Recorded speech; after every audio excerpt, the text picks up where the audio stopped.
Family, more than 40 South African nationals have been deported from Ireland on a government charter flight back to their country, South Africa. And the conversation is actually divided. Some Africans who they are bitter already because of the Afrophobia or Xenophobia, however we call it out there, happening in South Africa. They're trying to make it look like, you see, your people are coming back home and then they are sacking them. You know, it's kind of like a target against South Africans thing. Some people also, they're also trying to make it look like because South Africa is sacking, other African foreigners from their country, that is why the Ireland government is also trying to sack them and all that. So the conversation is all bala bulu bulu bala. But, well, I'll give you the breakdown what exactly happened.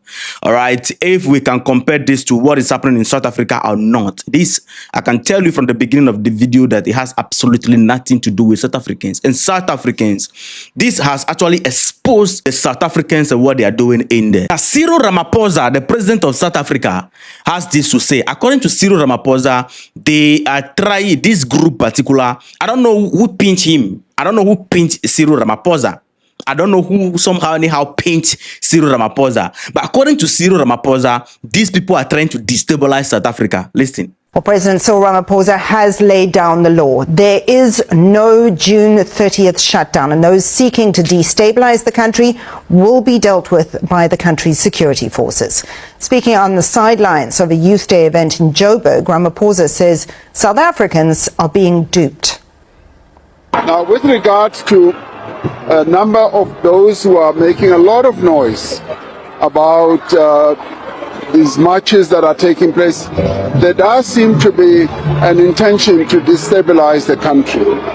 And clear message is that we are not going to allow that. We are not going to allow the grievances and the concerns of our people to be misused and to be abused by those who have nefarious intentions. Our people have heard the message, and we are taking action and we are implementing the interventions that are in the end going to address those needs. That is it right there. I don't know who pinched him. I don't know who pinched him that, hey, take action. Because this is a leader who always talk and then they never act.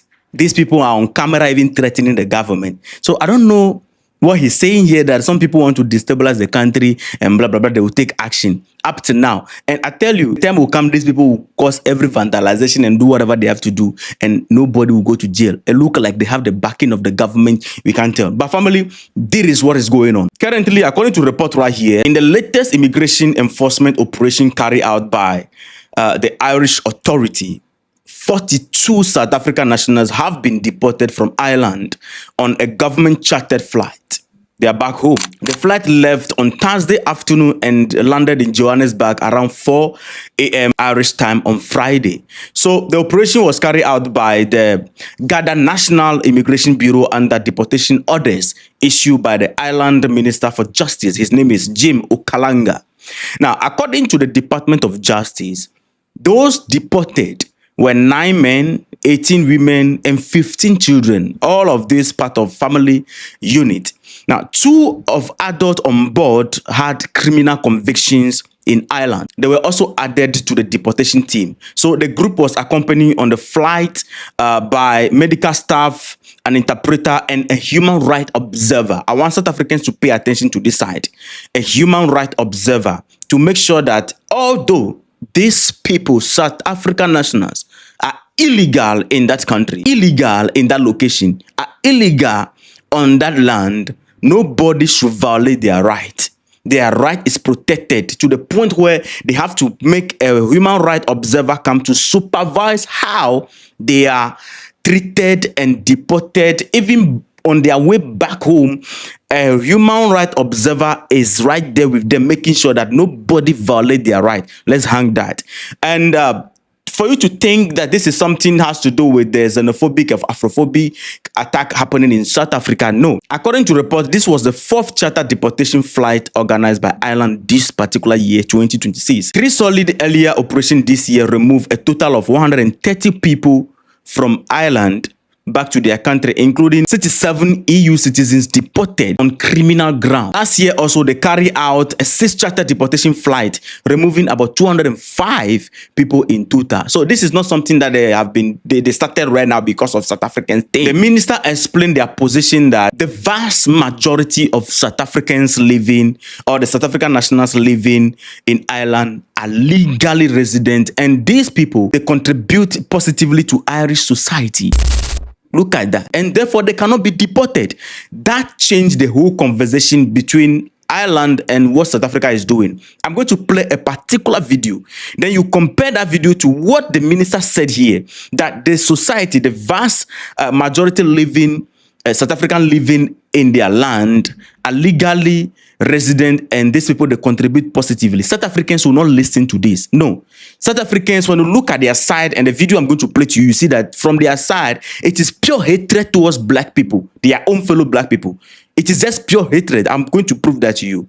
Now, he added also that these type of enforcement measures that they are taking, including the deportation orders, these are necessary things that they have to do to maintain public confidence in the immigration system. He went further to explain that in order not to cause panic because of what is happening in South Africa, he know that people are going to make case out of this. He made it clear that migrants are welcome in Ireland, provided they enter through legal pathways. There was also similar operation in late February, where 63 South African nationals, including 9 children, were deported on separate charter flights. So this has been something they have been doing. It is not a thing that they are targeting South Africans because South Africans are sacking people out of their country. No. But when you look at this situation right here, I know many South Africans are saying that is what we are sacking foreign, illegal migrant. If the case of South Africa, I said it countless times, is about sacking foreign illegal migrant, I will support them here.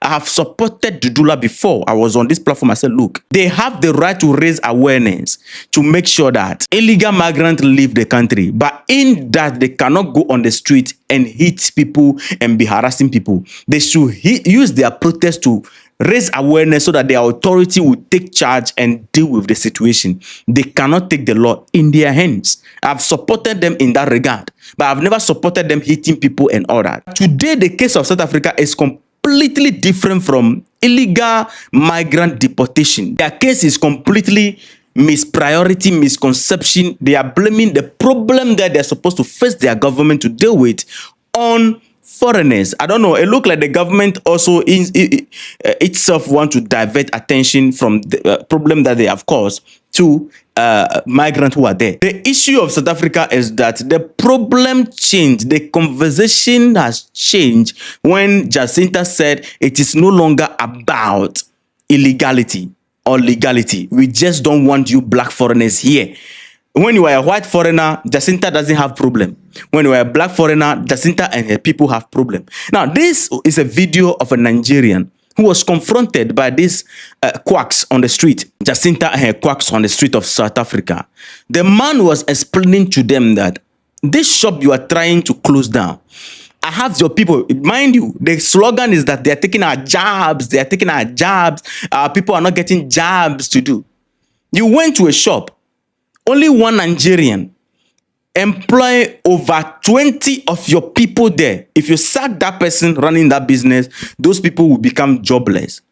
They told the man that they don't care a fig about it. They want their own people to run the place. It is not South Africa running the place. The man was explaining to them that no, South Africans are running the place.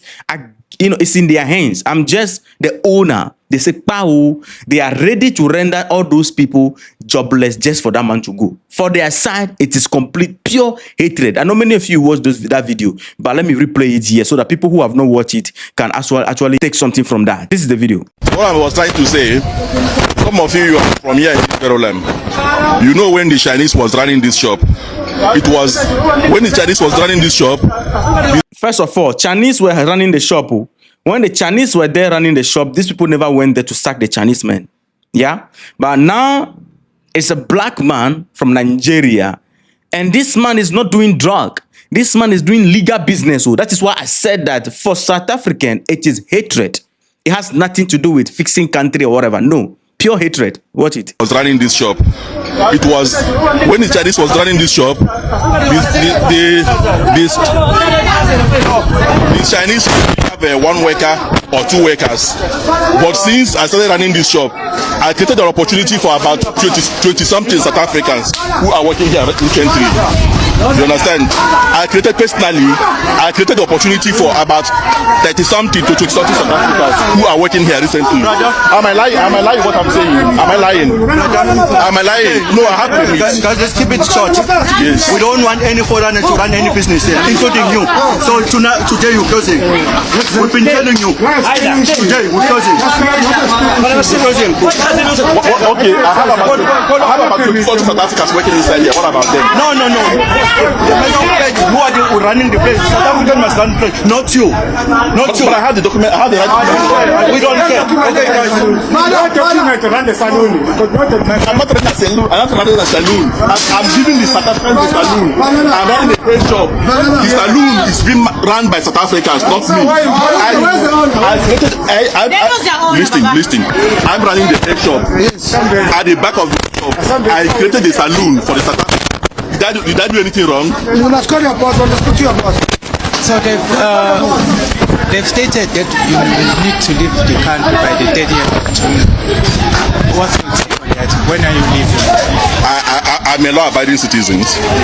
I have all the necessary documents it takes to. I have run my business, pay tax for 18 years now. So I have the legal documents. I'm looking for the direction for the government. If the government insists that I should close my shop and go, it's coming from the government direction. I will close and go. So you are ignoring this organization? I'm not ignoring the organization, but at the end of the day, the organization stated that they are chasing illegal immigrants. I'm not illegal. I've run a business. I have this company for more than 13 years, paying tax, paying taxes, employing workers, training workers by myself. How am I doing something illegal at that perspective? Is that illegal? Not at all. So that's what I have my confidence. I'm ready to go. What I'm telling them, I'm ready to go close. Even today, what I'm begging you guys is, get me a South African you feel is capable to manage this shop. I have 30 something workers here, South Africans, who, if you close this shop, they will be displaced. I want to make sure that while I'm going, they're in good hands. You give me money for my socks and everything, I will leave the shop for you. I'm even tired of all this harassment there and there. Everyone is tired. So I'm not arguing to go. My own problem is that I have trained workers over the years, for more than 13 years. It's a hard work to train good workers. They are here, a number of them. If I close and go, what about their fate? I told them several times, can you manage the shop? They said, no, the rent is expensive. Okay, calm down for me. I'm not going. I'm not leaving you guys behind. As long as I get somebody who is capable to manage this shop as South African, I will go. I'm ready to go. In short, you understand, boss? So what I'm saying is that you as a president can assignment, get me somebody who is capable. No. To manage the shop. Let me explain something to you. All right, go. Okay. What we say, we don't want any foreigner to run any business. So if you close now, it's none of your business whether this shop is opening or not. It's none of your business. What about those South Africans who are working here? Who have the right? It's not your concern. It's not when you see No. It's not his concern. Who is he? Who is he? It's not your concern. So you are a criminal here. You are not allowed to run any shop. The people there, they are not even paying attention to what the man is saying. Hatred. They just want the man to go. The man is even more concerned about the people that he trained and they are working there. I'm convinced within myself that the people that are working for this man, South Africans, are begging the man not to go because they saw their livelihood there. The man created opportunity. The thugs on the street harassing this man right here in this shop. They have not created even an opportunity for their dogs, just for the dog to be eaten in the house. But they are here chasing people who have created opportunity for their people. Now, this brought us back to where the island authority said that the South Africans living there legally, they have contributed positively to their society. This is what I'm talking about. They consider the effects, the positive effect of these people in their country and how they are impacting their community and solving problem in their community, and they cannot sack them. They understand that foreigners will come, and as John Dramani Mahama will say, there will be brain drain and brain gain, okay, from both sides. These people will help the government in solving unemployment. These 25 people or more than 20 people who are in this shop working, if they are gone, if this man is gone and they are displaced, because clearly nobody is capable there to manage that shop. Yeah, nobody is capable there to manage that shop. If this man is gone and these people are displaced, how about their livelihood? It has been destroyed. They are back to the lap of the government looking for job. They become jobless. The joblessness will increase. And I'm telling you that many people in South Africa who are living and closing their shop, joblessness in South Africa will increase. You wait for the statistics to come out. You are going to see that it's going to increase because many foreigners create job opportunity for South Africans over there. South Africans who are on the street and then jumping up and down like they are hunting antelope, they have not created any job. They don't even have the thing in here to actually think of how to create job for their people. That is how sad the situation is in South Africa. So for South Africa, it is not something we can even call xenophobic. It is Afrophobia right here because these people are not chasing white foreigners out. Now, I watched a video that broke my heart, actually. The white man was saying that, I'll look for that video. If I'm able to get it, I'll play it here. The white man was explaining that people are saying that, why is it that the white people in South Africa, they are not concerned and saying something about this situation in South Africa? They said no. For them, they are not in government. They can't do anything about it. And they don't sack their white fellow because they love them. So black people should love their black people. For them, they cannot sack their white people. And as much as white people want to come to their country or to their location, wherever they are, I mean, Orania and wherever they live, they can come in their numbers. They don't care a fig about that. So long as your skin is white, they are their brothers. This is what we will lack as Africans. Let me know your thoughts in the comment section. All right. See you in the next episode. Respect.